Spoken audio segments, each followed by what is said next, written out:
This is BBC World News, the latest headlines. The suspect in the killings has appeared in a Christchurch court charged with murder. Police now say they believe only one person was involved.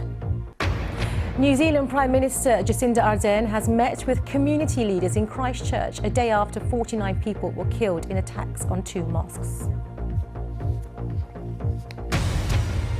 Well, New Zealand's gun laws effectively license the person rather than the weapon, and that means that the vast majority of firearms don't have to be registered. Prime Minister Jacinda Ardern has promised to reform legislation. Well, earlier I spoke to Philip Alpers, a firearms expert from the University of Sydney, about how easy it is to get a gun in New Zealand.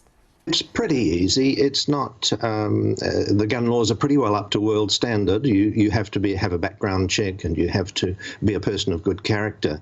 But the problem is that special interest groups have built all sorts of loopholes and shortcomings into the law, and so the law in this case failed. There are several things that New Zealand doesn't have. You mentioned registration. New Zealand is almost alone with Canada and the United States, amongst all developed countries, almost alone with the United States in not registering all firearms.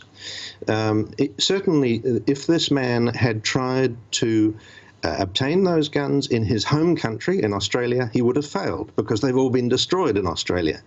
And the question, of course, is, did he come to New Zealand simply because, or partly because, he could obtain the firearms that he needed there?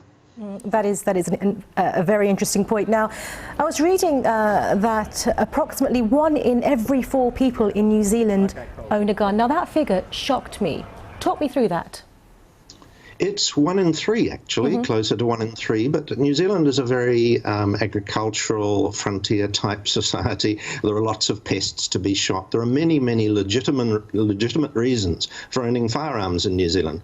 Farmers have them as standard tools. Now, New Zealanders have always been very proud of their record with firearms, and justifiably so. They have a relatively low firearm homicide rate. But this has shocked everybody, and it has shocked the country to the core, and things will change dramatically.